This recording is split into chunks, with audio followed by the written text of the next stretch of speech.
अनुग्रहित सुंदर सुबह के लिए परमेश्वर का धन्यवाद करती हूँ।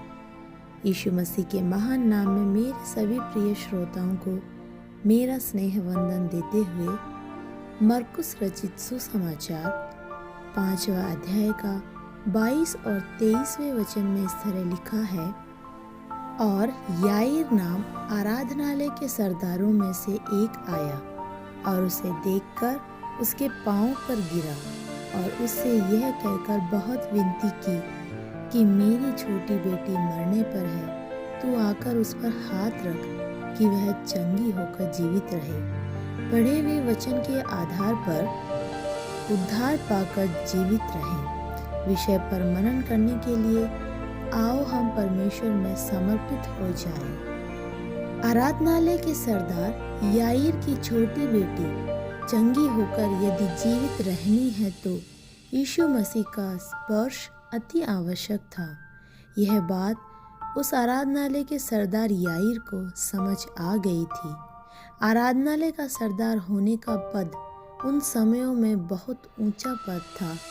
इतना बड़ा अधिकारी यहाँ अपनी छोटी बेटी की बीमारी के आगे निस्सहाय हो गया था।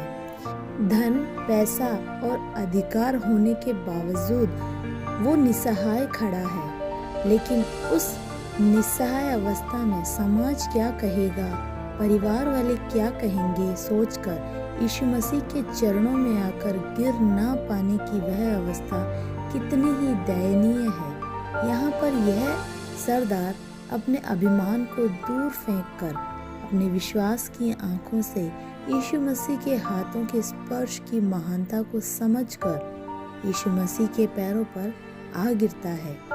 कितना अभिमानी, धन और ऊंचे पद वाला होने के बावजूद उसने स्वयं यह महसूस किया कि उससे भी और उसके अधिकार से भी कितना ही आदरणीय है जो उसके सम्मुख खड़ा है।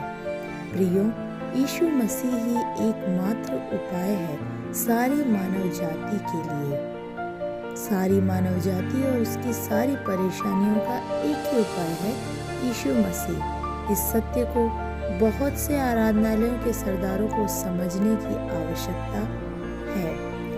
कई लोग इस सत्य को समझने के पश्चात भी अपनी परिस्थितियों के कारण, अपनी परेशानियों के कारण यीशु मसीह के सम्मुख नहीं आ पाते हैं और दयनीय अवस्था से गुजरते हैं।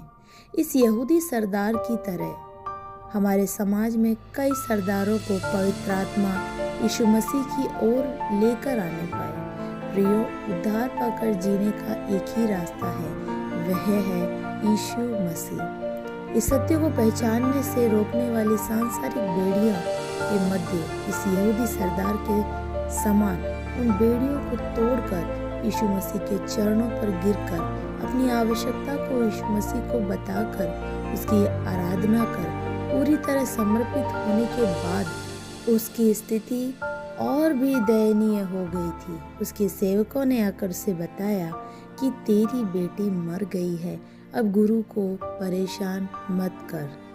यीशु मसीह के पास पहुंचकर भी उद्धार न पाकर संकट की अवस्था में रहने वाले कई लोग जो यीशु मसीह की सेवा करने के पश्चात भी यही है तेरी अवस्था, ऐसी एक निंदा के पात्र बन जाते हैं।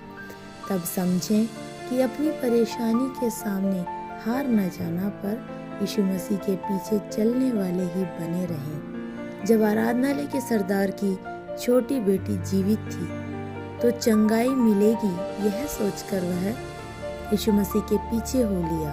पर अब वह इस अवस्था में आ गया है कि कई लोगों ने उसका मजाक उड़ाया, लेकिन परिस्थिति में भी वह यीशु मसीह की बातों पर विश्वास करता है और उसका पीछा नहीं छोड़ता।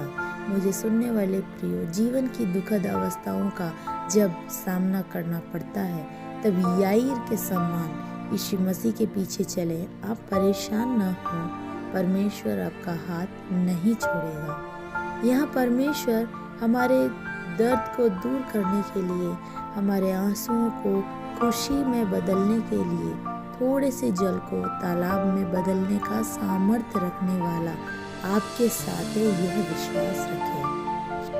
अपने उच्च पदों को भूलकर यीशु मसीह के पीछे हो लें, उसी की सेवा करें, उसी से प्रेम करें।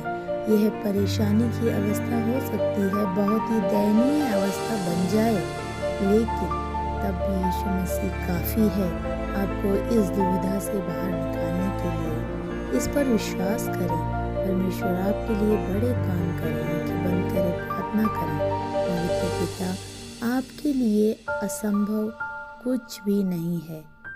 जो हमारे लिए असंभव है, उन कार्यों को विश्वास से, आशा से और आपके वचनों पर विश्वास कर आपके पीछे मात्र हम चल सकें। आप हम पर कृपा करें, यीशु मसीह के नाम में, आमीन। Have a blessed day.